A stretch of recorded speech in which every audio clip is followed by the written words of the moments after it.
money with your honey, but every time you do, isn't this a lot of money? Look at this. Yeah. How fun is that? One of my staff member had this. I'm like, I should hit her up more often. But anyway, do you want to talk now? Every time you talk with money with your honey, are you like having battles? You're going like fighting, it's like, and he's doing that again, and then he overspends. And he says, "Oh, we're tight this month," and then he comes home with a new gadget. Like, hello, if this is your issue, we are going to solve it today. We have Yael Trusch. She is a genius on financial matters. She's an MBA. She's on. She's an MBA, and she's a international podcast star. The Jewish Latin princess, Yael Trusch, here with us today.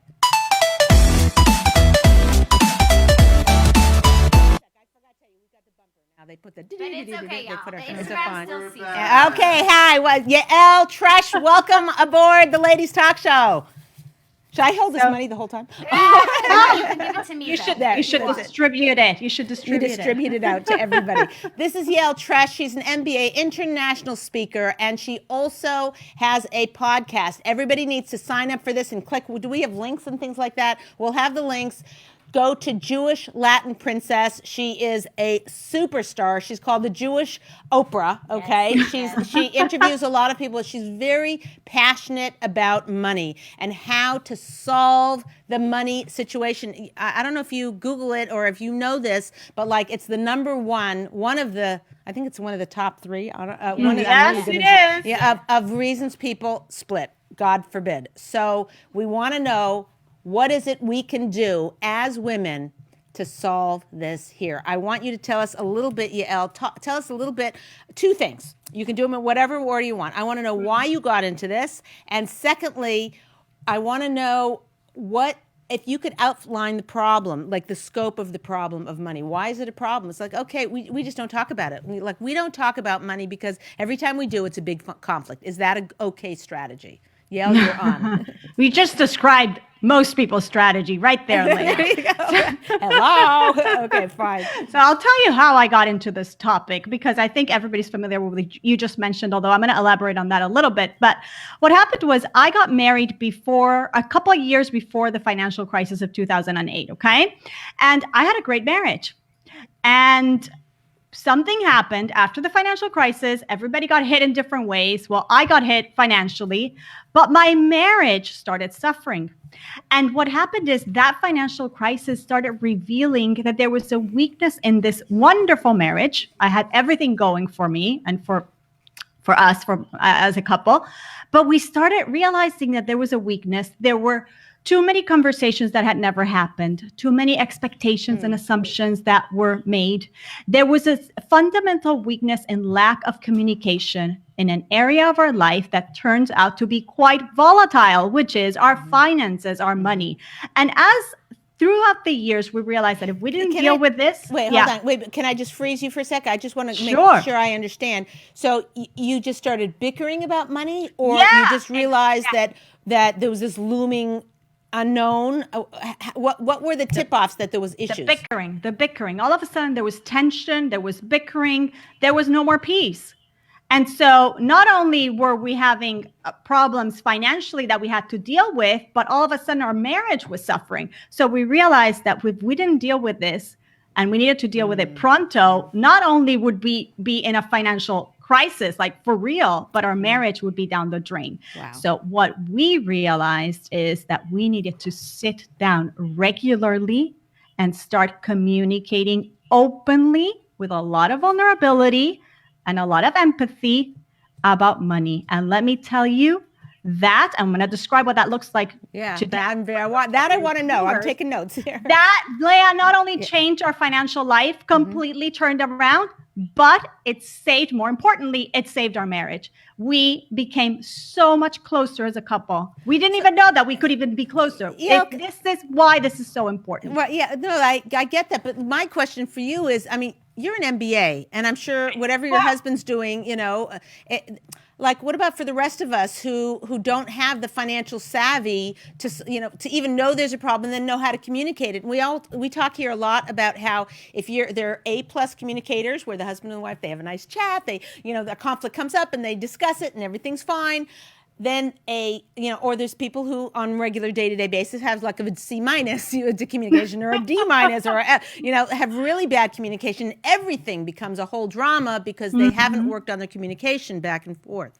So, but the issue is even an A plus couple who gets an A plus on communicating most things, which means most things don't cause a big battle. Some things are a little bit annoying and you might get upset about, but you can talk about things without making each other miserable and doing a lot of damage. So if people with an A plus, this conversation, it seems like that would be like put them over the top. Like that would be going to crisis mode. So how do you suggest? Can I tell you why? Yeah. Because money is not just about the numbers. Money is not about the numbers. Money is emotional. Money represents all sorts of beliefs that we've acquired over the years, and thought processes and emotions and behaviors all linked. So it's not about looking at your financial statement. It's not dry. So that's why it's very, very personal. And that's why very often, not only do we not know ourselves when it comes to this area of our lives, because we feel certain stress, certain triggers, but we kind of ignore them. We're like, okay, I'll look at the credit card statement later, right? But we come into this union, this marriage, and he comes with certain thought processes and emotions around money and behaviors. And so do you. And you put them together and you have the perfect setup for explosion.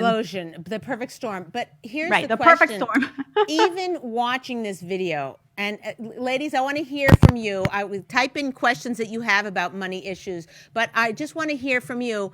Even watching this show, isn't it stressful just to even talking about it, right? I mean, how do you get over the you're saying that it's emotions is tied to the finances. It's like it's all kind of, it's hard to separate it out. And then you add another human being with their different way and their different history and their baggage that they have about money. And it's really, like you said, it's a powder keg. So how do you have any advice for all of us listening right now? Yes. To calm everything down and to not, to even come to hear what you have to say without this anxiety. Yes. So I have words of wisdom here to tell you, ladies. First of all, it does not have to be an explosion and a battle. Here's what you're going to do. You're going to open your calendar and you're going to invite your husband on a date. And you're going to set it up to be a fun date, something light, something that you both enjoy. It could be in your living room with blankets. It could be in your favorite coffee shop. It could be at a park. It could be with some wine at home, whatever you both enjoy. And you are going to set up, and this is going to be the first because you're going to do this regularly. And this is going to be your money date. And I'm going to walk you through. Your money date. Money date. You got this. Whoever's taking notes, write that down. Money date. You're going to go on a money date. And this is the time when no kids are allowed. Okay, this is why you hire a babysitter. Okay. This is alone time with your husband. Okay. And this is time where you're going to approach your husband and you're going to communicate about what's bothering you, about how you feel about money and what things make you nervous. And you're going to try to start this conversation as a team. In other words, you're going to leave the blaming out the door and you're going to leave pointing fingers and all that stuff. We're coming here with a lot of empathy. We're coming here ready to get vulnerable because he's going to give back what you put in. What's the goal? I'm hearing the feedback, right? Yeah. I don't know how. Do you know how to get rid of this feedback? That phone is making some kind of noise, so it's looping around. Sorry, technical.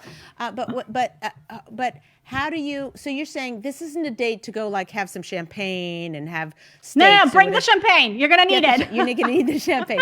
You're saying you're setting up a date with the objective of improving your money communication. What's the objective? Yeah, you're not going to improve it in one date. You're going to start here. This money date needs to become a regular part of your marriage, ladies. This needs to be something that is scheduled on your calendars once a month, twice a month, maybe even once a week. And it's a set time. It's not going to drag till 3 a.m. Nobody can do that, okay? You allocate 30 minutes, 45 minutes, an hour, no more than that, okay? And you're going to start with certain things. I have prompts for everybody to take home and kind of walk you through how to do it. Wait, but you have prompts? What do you mean? Well, I have a freebie for all our watchers here that they could take home and they could get started with this because we need you mean specifics. it goes through step by step of how to do it? Yeah, exactly. Thank That's you, what I'm talking Yael. about. That's We got to know how to fantastic. do this. I get one also, Listen, right? Yeah, you're not going to show up. Let me tell you this. You're not going to show up with your credit card statement and, just throw it on the table. Well, let's talk about this. No. First of all, here we're trying to get to know each other. Okay. We're not equals with our spouse. We don't come from the same background. We don't think the same. So we got to go a little bit deeper. We got to go into our past, both of us. We have to listen. We have to take turns. One talks, the other one listens, and then you take turns, okay? That's already a challenge. That's already a challenge, okay? But throughout these money dates, what I'd love for people to see doing is going through your money story. What was your first experience with money as a child? These experiences are very, very telling because we make some decisions there that sometimes are completely irrational, right? But then we behave in a certain ways as an adults because of that, right? What was our upbringing? How did our parents teach us about money? Or did they not teach us about money? Was there fighting in the home? Let's look a little bit at where we come from. And then how does that present itself today? How do we behave with money today, et cetera? Yes, time out. Go for it. So it sounds like a little bit like money therapy.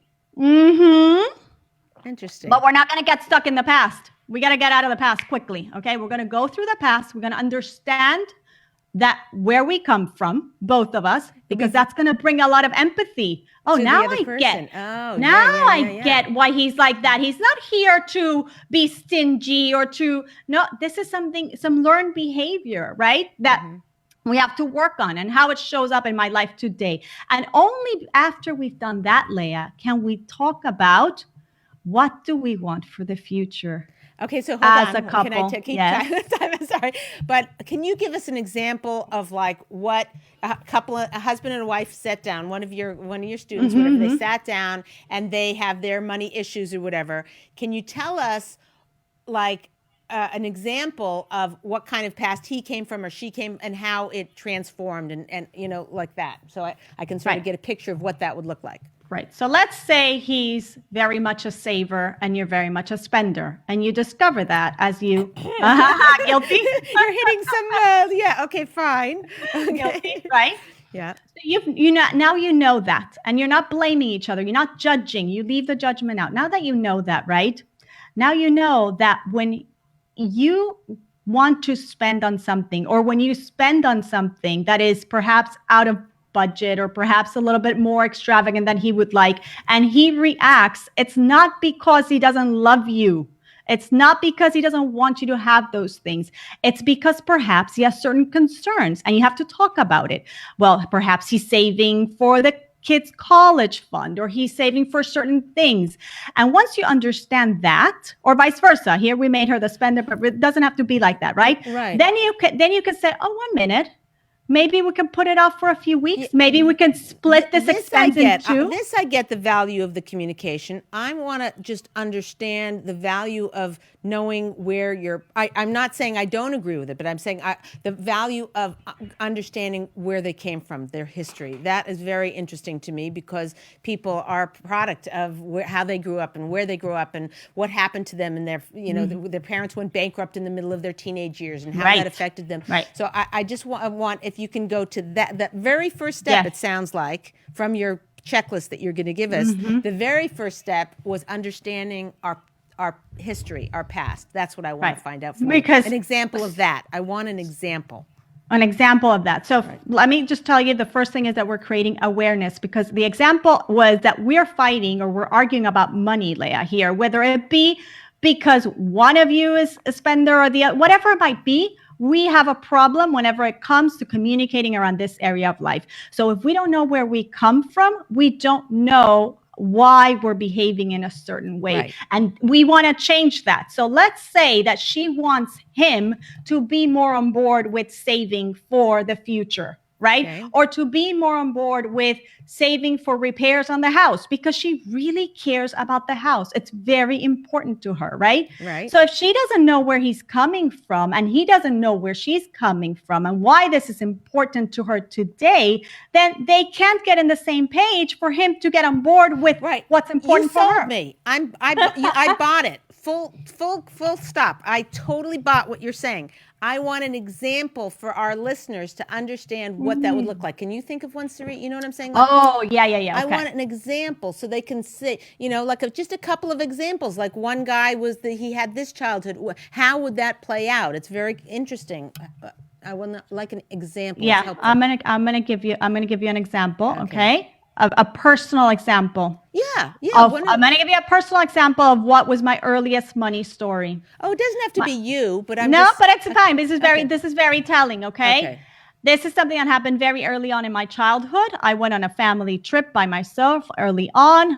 Long story short, one of my family members decided to buy very, very expensive clothing as a gift. So I came home, a little child with this very, very expensive wardrobe, okay?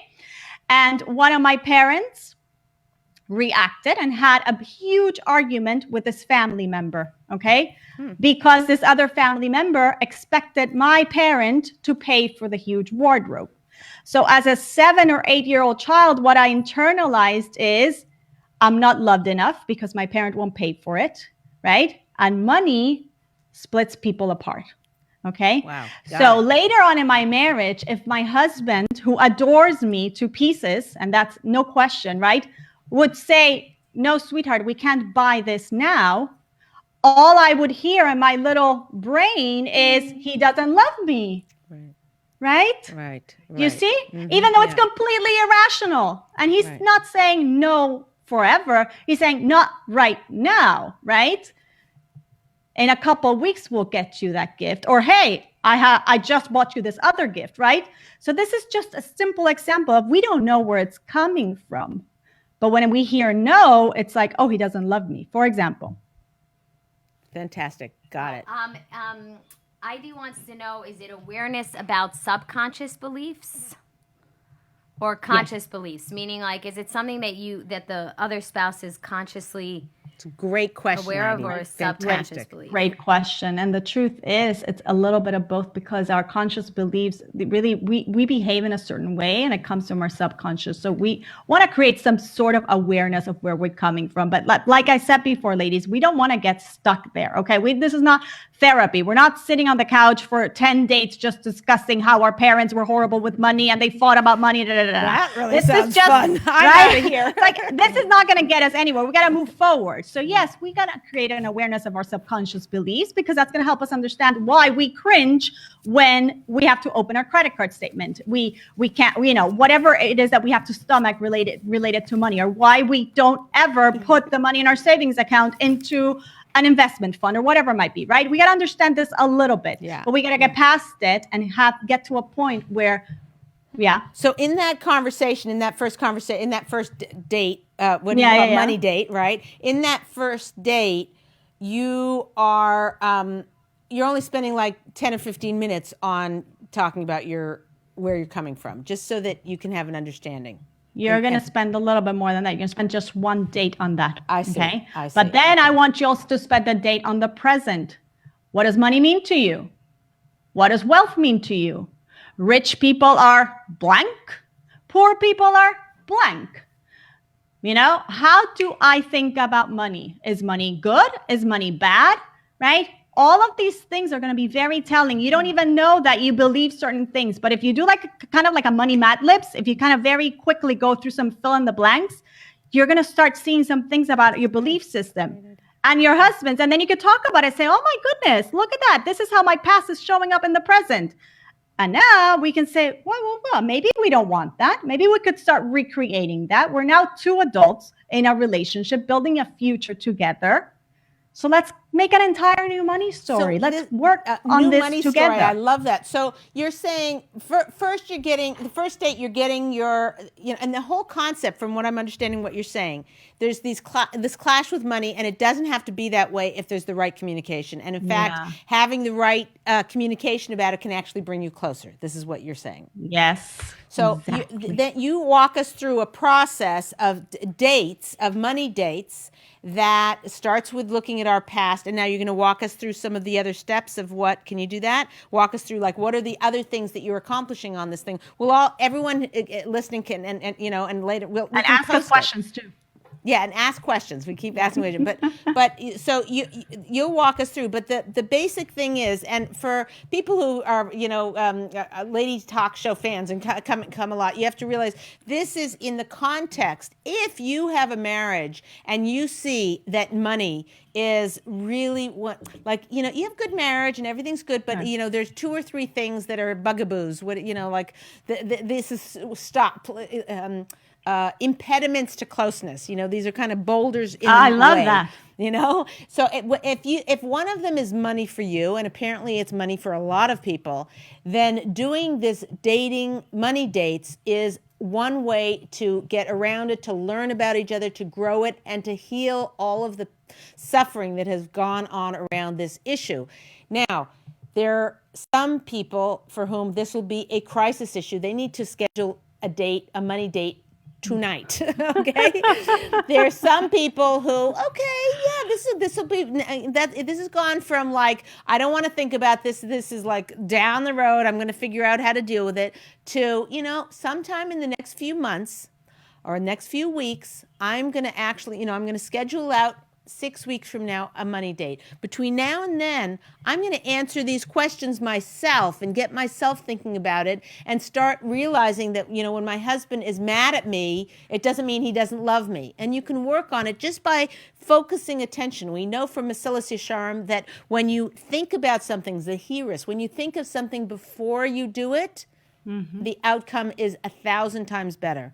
So planning well, planning the conversation well. If every time you have a conversation about money, it's fireworks. I mean, like, the fireworks is good. What's a bad fire? What am I looking? What word am I looking? Explosion. Thank you. Explosion. Big bickering, a big explosion. If you know that this money date, no matter how you prepare it, is going to be an explosion, it could be you bring a third party in to sort of, manage the first time in.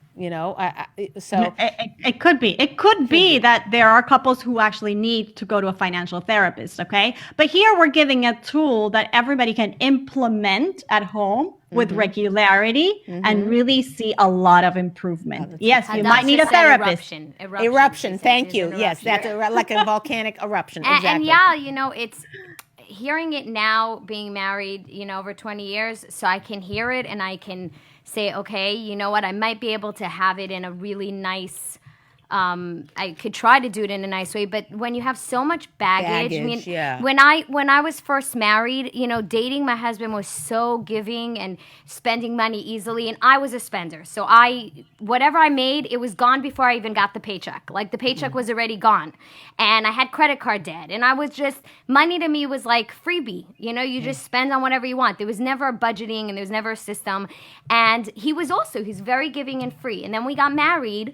Reality set. We were we didn't have the money, and we had to make all these different decisions. And for me, it was a huge culture shock because I'm like, what did I get married for? To be like, when I was single, I did whatever I wanted and I got clothes, and now I'm like being regulated and told, and for him, it was so hard because he wanted to give me, but he knew that he also had to pay the bills and he had to make be able for us to live, and I remember shortly and plan and budget. Budget. He was in charge of that, and 5 months after we got married, I got pregnant, and I remember my 3rd or 4th month. This is my first pregnancy, and I went to I was feeling a little bit like fat.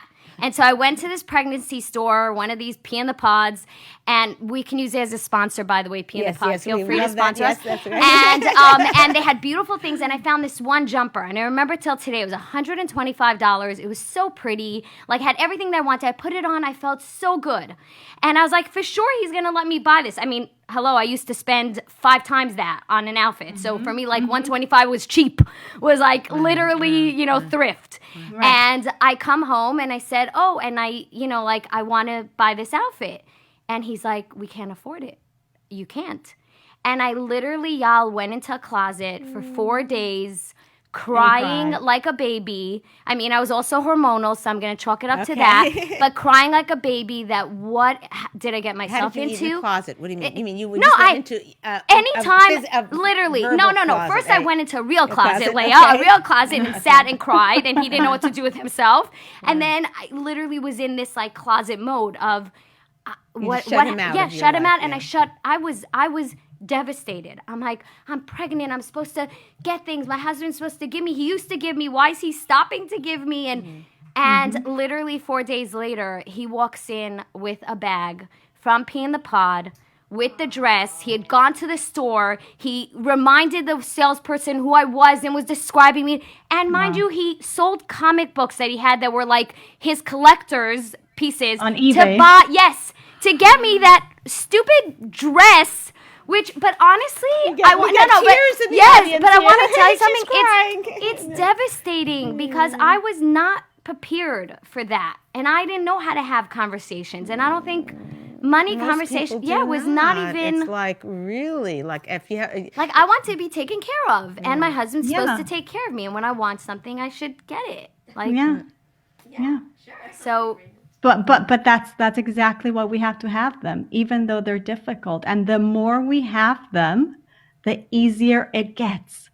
The easier it gets. You're not going to go hide yourself in the closet anymore when you yourself are going to realize why you can't have it. He's not going to have to tell you because you're so in sync at this point. When you've done this long enough, Sarit, you become so in sync with your goals. No, so you're saying you should do it maybe, you're saying do it even before you, is it like a conversation you're having while you're dating or is it a conversation you're having right when you're married? Well, I really think people should talk about money while they're dating, but let's just not go. Let's assume that we're married now. But when you're first married, that first year, you can start these conversations? 110%. Okay. 100. Why do we need to wait? We're gonna be managing money for every single day of our married life, whether we want it or not. It's a part of life. God gave us this wonderful tool for us to use in this world.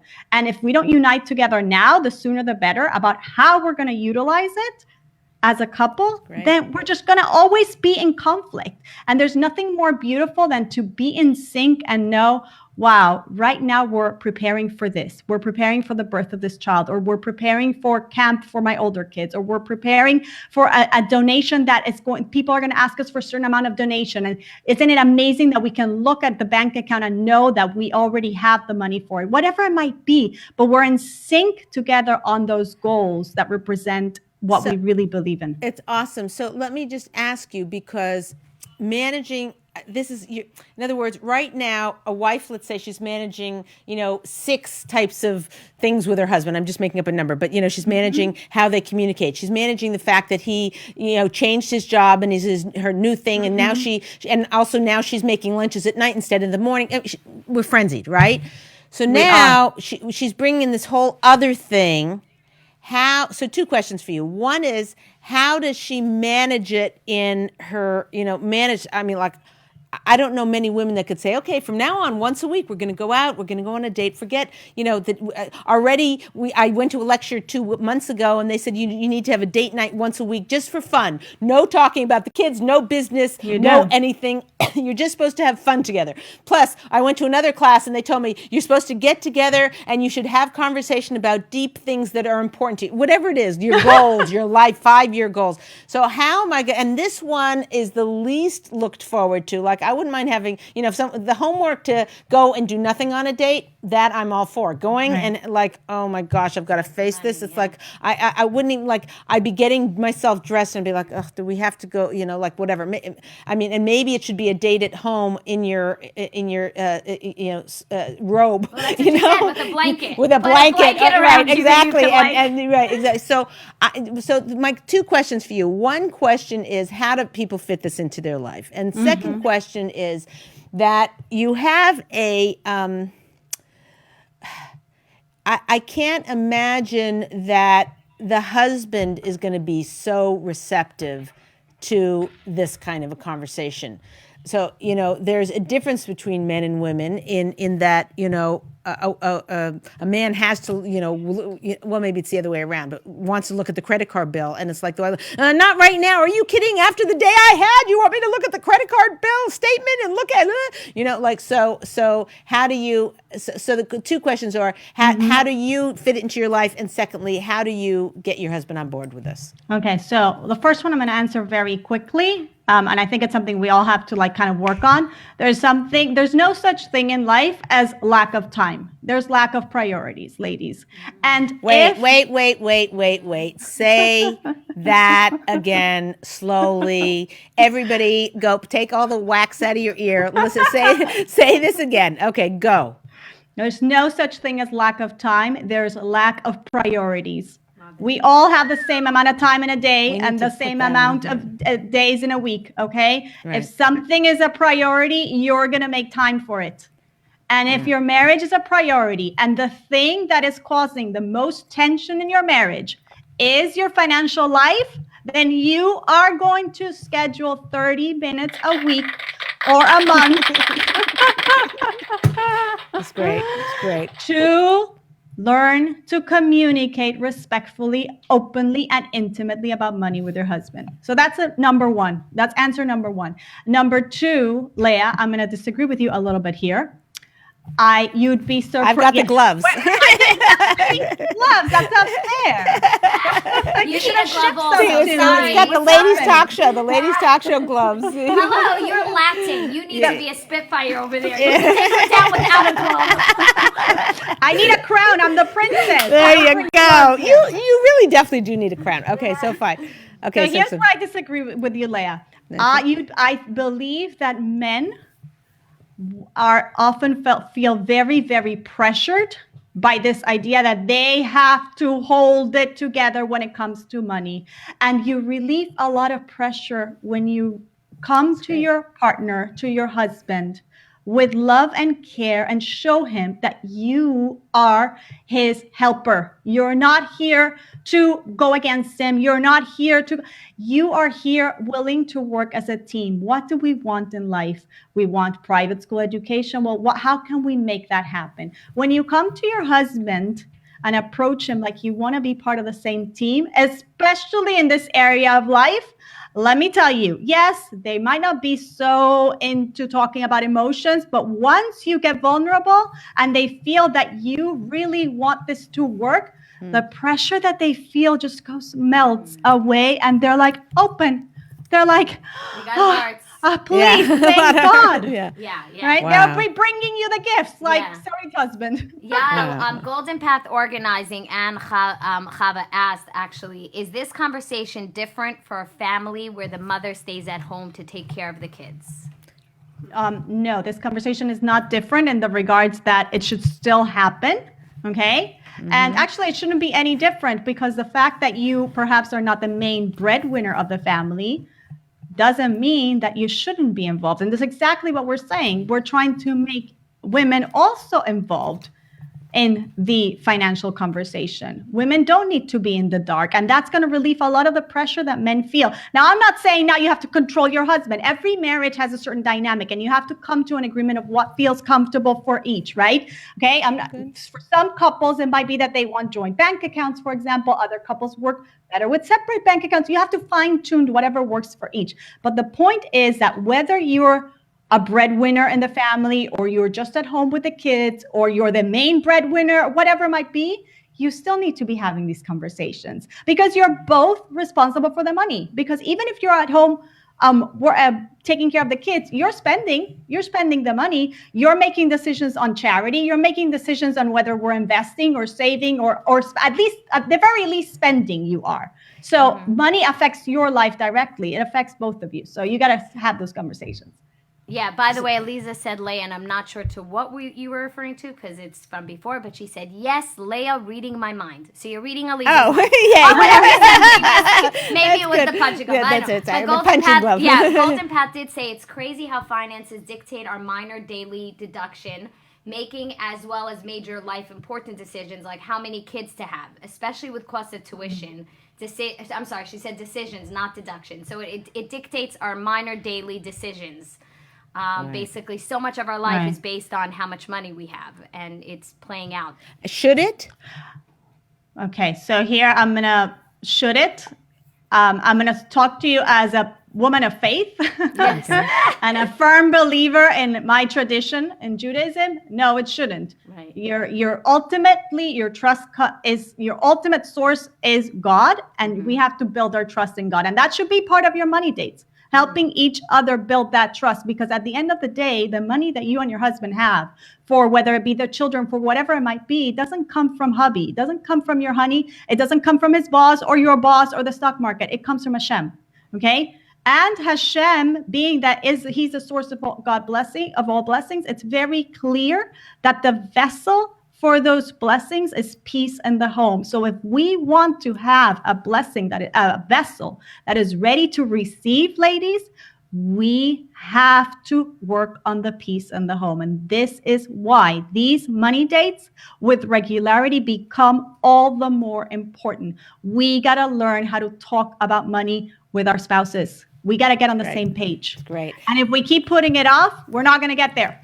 So this is beautiful, and we talk a lot about how if you work on Shalom Bayis in your home, all blessing in everything, whether it's money, whether it's health, whether it's the dishwasher working, whether it's your car not breaking down. When you're working on Shalom Bayis, all of the blessings that you are davening for and praying for and hoping for and wishing for, all of those blessings begin to come into your home.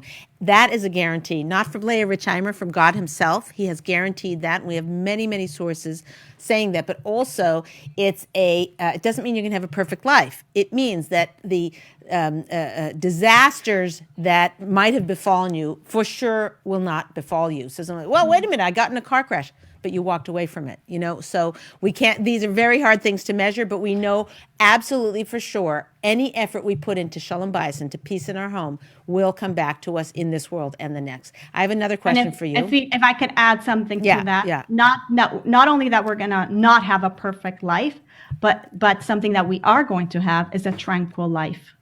Because when we put our trust in God, we start living with tranquility, no matter what financial crisis is happening around us. Yeah, okay, it's beautiful. Okay, so here's a question unfortunately, I get asked this a lot.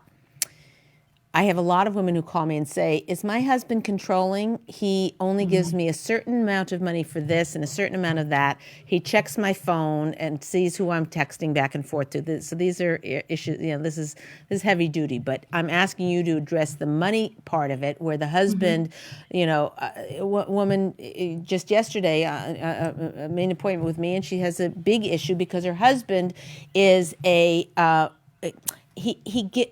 he gives her money when he knows exactly what it's for. So in other words, she doesn't have her own choice about how much money she's giving. How much money she's spending. She says, oh, I need, $52 for so-and-so's camp bus. I need, $110 because the dishwasher guy came and fixed the dishwasher. I need, and she has to rattle off and give him dollar for dollar. And then he gives her the money, but she she doesn't have mad money. She doesn't have her own account. She doesn't have any discretion over what she should spend. Is that? And so you're saying that this is not working for her. Yeah, this wouldn't work for me, but I don't want to make a judgment. This is for some reason not working for her. Should it work for her? No, it doesn't have to. If it's not working for her, it's not working for her. This is why she has to express this. Why can't she come to her husband in a respectful, open way and say, I feel like this and like this, and like this when I have to report every amount. I feel in the dark. Perhaps we could talk about how much money do we actually have? How much do you make? How much do I make? How much does tuition cost? Because my feeling is that if she's not happy with the situation, it's not just about the money, she's completely in the dark. Right. So I'm asking her, why are you in the dark? This is your family. So he won't tell her how much money they have or how much money he makes or how much money is in what bank account. He says, that's my business. That's my job. Mm-hmm. So it could be that in this area they need an objective party. They might need a little bit of help in this area, because it is true that yes, the main responsibility according to the ketubah, the contract that they signed at their wedding, is for him. The marriage contract is for him to support his wife 100%. But that doesn't mean that she is in the dark. If we go back to the Woman of Valor, right? We read this poem every Friday night, and this beautiful poem that is praising the Jewish woman. And you look at this woman is entrepreneurial. She knows, she sets up, tell me that this woman didn't know how to run the money in her home, right? So there's something that's happening here. If he feels that he cannot show her where the money's coming from, how much money is coming in, how much is coming out, etc. There's something, if that transparency is not happening, I'd be a little worried, and perhaps it's time to first try to work on your own on this. But if it's not happening, maybe it's time to bring a third party in to help with that. It's true. Although I would say I don't necessarily know whether it's crucial for her to know every aspect of their finances, unless that's a need of hers. In other words, a lot of women could care less as long, okay, I have my $500 to spend on groceries this week or this month or this year or whatever, this is my sort of budget. And if I go over, I'll go a little under, so I think that, I don't know that necessarily, I just want to make sure that anyone who's watching this or listening doesn't feel like, oh, I should now, you're an MBA, so you have a different eye view on it in terms of business and how it is. And, but some women, that's like gobbledygook. Like, my husband's a doctor, but when he starts talking about the gallbladder and how the hormones and the thing in pancreas and whatever, so, it may not be everybody's desire or wish. I'm going to challenge that a little bit, Leah. Okay. And that's why we got you on. We're not here to suggest that she has to know every single stock that her money is invested in, or every single fund, or no. But I will challenge this notion that, let him give me the money, and I don't want to deal with it. I don't want to look at it, because for a few reasons. Number one, it puts women in a very, very vulnerable and dangerous position. I worry about women that, God forbid, something happens and they didn't know if they have life insurance, they didn't know how much they had saved, whatever, right? At the end of the day, this puts us in a very, very weak position. And number two, women. What do you mean? Like there's stories. Women whose husbands 100%. Passed away and they knew nothing. Right. Nothing. And Zero. They were for a year to 2 years, they were in panic mode because they Not didn't only even know the grieving, passwords but- to half of the accounts. So they didn't even know how to get into it. And then they had to get lawyers to clear them into it. And it was messes because they weren't even aware. Like, this is what we have. This is where it is. This is where you need to find it. This is how you get to it. They had none of that. Wow. Right. So I worry about that. I worry about just, let me just hand off the money completely and I'm going to stay in the dark. I'm going to hide my head under the sand. Right. And another reason is that, ladies, we tend to live longer than our husbands. Because we make them miserable. Yes, because we make them miserable. Of course, we're living longer. They're like, we want to go. We want to go. God forbid. Sorry, listen. We might have a beautiful marriage and everything might work out, and you're never, God forbid, put in a vulnerable position where you have to fend on your own and protect your children, whatever it might be, right? But at some point in your life, it is very likely that you're going to have to manage your own money. So why are you not learning to do this from the beginning? And again, going back, I'm not saying that now you have to micromanage you have to find your balance, right? In our marriage, one of us takes care of more of the big picture, the other one of the day-to-day. There have been periods in our life where we've actually done it together because it's worked better. And this is why this constant communication is so important, right? When you're having 3 little kids, it might not be the perfect time for you to be super involved in the macro of, what's happening with the financial life, right? But as everything in life fluctuates. But the idea of staying in the dark, I worry about. So I want to challenge and Aliza actually said, what about the other issue she has, that her husband gives her the exact amount, no extra? Like, he's literally penny pinching her and saying, oh, what do you need exactly? This is what you need, and that's it. I mean, that to me also sounds like a big problem. A control issue. Control issue. Mm-hmm. And also that he's not feeling that he could turn to her to ask her or any advice. Like, my husband is constantly, I want to do this. I want to do this in business. I want to do that. I want to put our money in this. What do you think? And he comes to me and he says, you need to give me your approval, because the bracha for me is going to be with you saying we should do this. And I don't want to know about money. I want to know we have a lot of it. I want to know nothing else. Okay? I want to know that I can buy my, pregnancy dress. And that's it. Like, leave me alone. Yeah.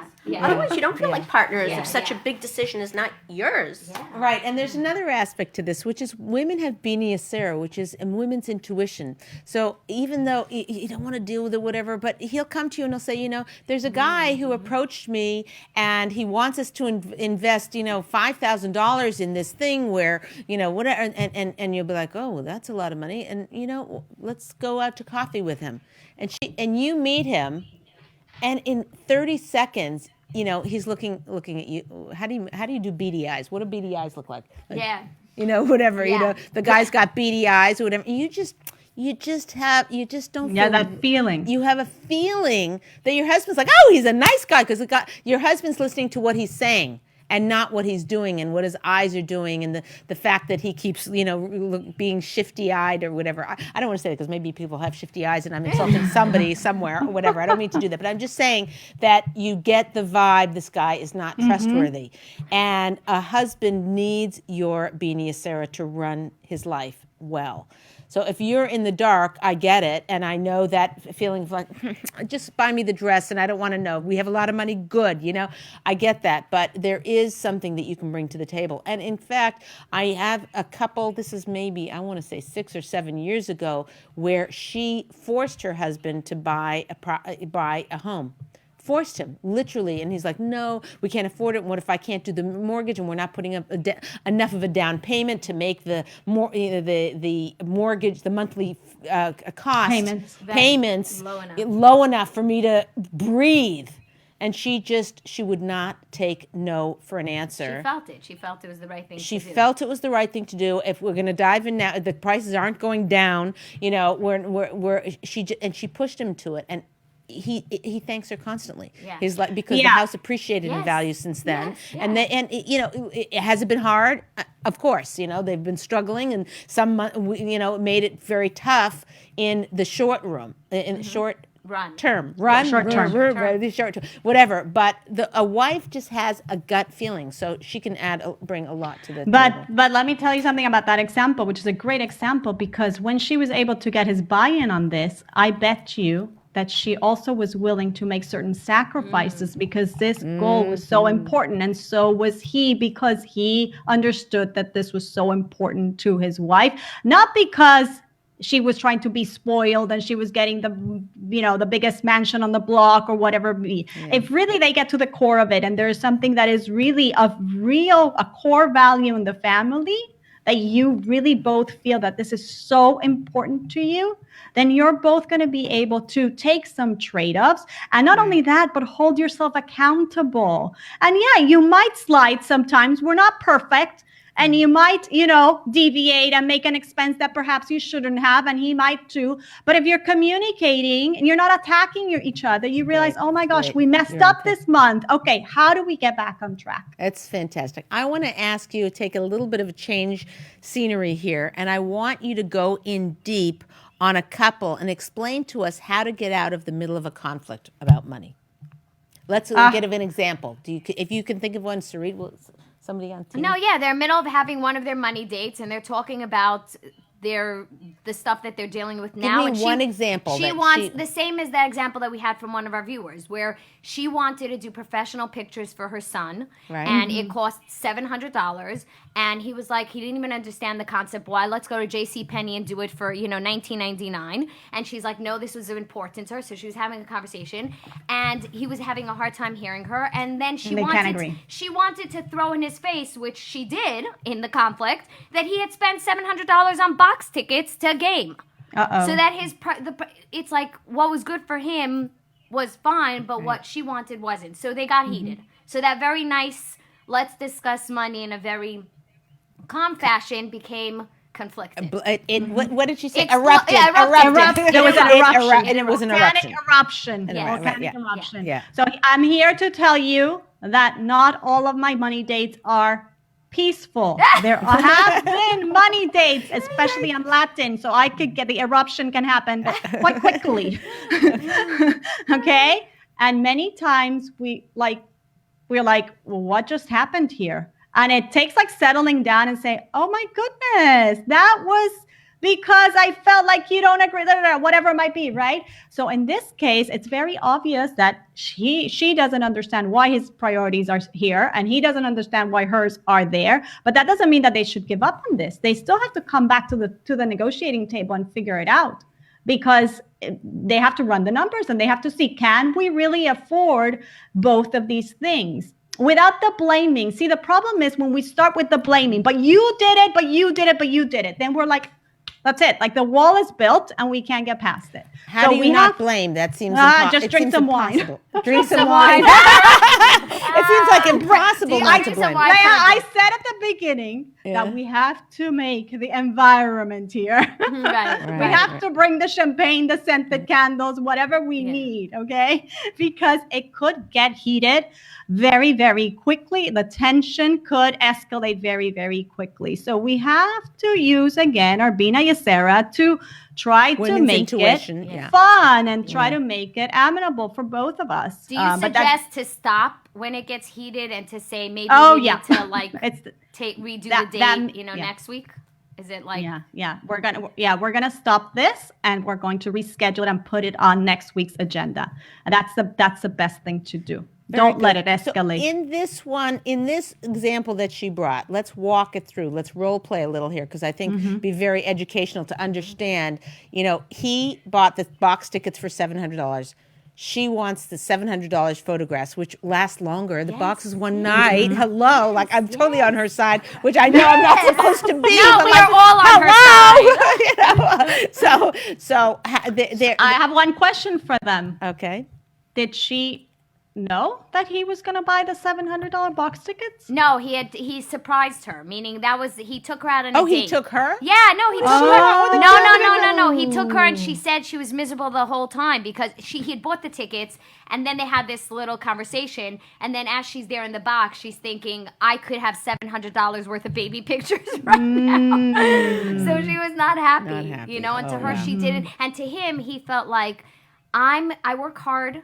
I work hard for our money, and I want to have a nice experience with my wife. He doesn't care about the baby pictures. Leah, this sounds to me like it's more of just a regular marital issue more than a money issue, because it sounds to me like, how do I gift give? Am I giving the gift that is nicer for me, or am I giving it what's really thoughtful because it's something that really my spouse really values and will treasure? So I don't think this is so much about the money.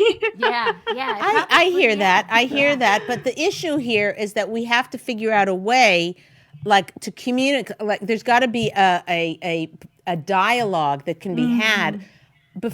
These things are always better before the fact. Right. But now it happened. In other words, she was caught. She was like blindsided by this thing, and there she's sitting in the box saying, "You got to score. I don't care. I hope he loses. I hope your team loses." Right. The example then. So let's say he buys a gadget for $500, and she would like the photos for $500. So what? Fine. So then it's he didn't surprise her, and he didn't have this. Yeah, there's not all. There's not a love language kind of issue here. Right. So in this case, I think it's important for them to look at the numbers and say, can we do both? Can we do both? Can we do both? If this is something that, are we doing this once a year? Like, in other words, is it very important? She might come to realize for herself, and then make her husband understand this about herself, that she's the type of person who values good quality family pictures once a year. I have friends like that. I'm not. I don't care, right? But I have friends who religiously will go and hire a photographer, and this is one of their core values, right? This is something, not core. I mean, it's not the end of, but something that they really, if there is money, they would like to spend on. They'd rather spend on that than at Nordstrom's on a pair of shoes, right? So this is something that's so important to her, and she's going to present it as something that she would like this to be part of the, some families value vacations, and they have to go on a vacation every year, and they save up for it, and they do it, right? So if there's something that's very important to her, she has to communicate that to her and say, I like memories. I like good photographic memories of you and I and the children. Can we please make an annual budget? And this is about how much they cost. And can we work this into our budget? And he will say, well, I like box tickets, and I like to go to the, whatever it is, concert or whatever it is, once a year, 2 times a year. Well, perhaps we can't work it twice a year, but we can work it once a year, whatever. They're going to come to that agreement, but we got to at least understand that this is something that's so important to us and why it's so important for us. And work it out with your husband. I don't think there's a blank yes or no, but you got to talk about it. You can't just say, "Oh, he doesn't want me to have what I think the fact that you have it, that it's going to be a weekly date. I think or she said weekly, monthly, or monthly, whatever. But even whatever, even that the fact that there's a steady thing, I think it will help people get more comfortable with having these conversations because it's not just going to be something just happened and if he, let's say, does something, comes home and buys something that she doesn't approve of, she could save it for their money. She knows that there's avenue. Sarit, you just hit the nail on the head. This is the key part of this. It has to be regular conversations, not in the middle of the kitchen, not during bath time, not when your boss is about to call you to, fine tune your presentation. No. Regular scheduled alone time. And then you'll find what's so interesting is that you'll find that what very often you had crises like, oh my God, I have to pay this camp tuition. I have to all of a sudden, there's very few things that are emergencies, like real emergencies. There's very few things that relate to money that you can't just say, right, this came up in your inbox or something came up in the mail. Right, let me put it for next month's money. You know what I mean? Like there's very little things that you really have to call up your husband and say, oh my gosh, we have to deal with this now. Okay. Wow. Yeah, Golden Path asks, so how do you differentiate between monetary and marital issues? Great question. What a question. Good question. What a question. Well, let's look at the scenario. I mean, you're in a marriage, and going back to how we started, are you constantly, anytime you have a conversation about money, it ends up in a huge explosion and an argument, or to the point that perhaps you stop having conversations about money. So this already tells you two things I want to say. Ask yourself, do you talk about money with your husband, or are you totally in the dark? You just ignore the situation, or when you talk about it, it's always an explosion. These should cue you in that in your marriage there is an issue with money that could be improved upon, and that's what you want. You want the best for your marriage. We're not here to settle for mediocrity. How do you say it in English? Mediocrity. How do you say it in Spanish? How do you say mediocrity in Spanish? Mediocrity. Mediocridad. I'm going to attempt it. We're not here first to settle for maybe. So how many minutes do we have left? Because we have one more question. We have three. Oh boy! You need to answer this on one leg. 3 minutes. On one leg. So yeah, and because then Instagram it's gonna go off. So the question is, how does this jive? And this is a little politically incorrect or whatever, but we have to know there is a Jewish concept that all of the money belongs to the husband, right? All of the money is the husband's. She earns money, it goes to her husband, then he gives it to her. So that's a very powerful, women have a hard time with this. I deal with this, with a lot of students that have a hard time with it. There is a gorgeous, gorgeous relaxation a woman can feel by letting go of that. It doesn't mean she's absolved of responsibility. It doesn't mean she can just spend whatever she wants on her credit card. But how do you, in this date nights and whatever, how does a woman, and you have about a minute to answer. I didn't realize the time. I was going to answer. So I'm going to answer it.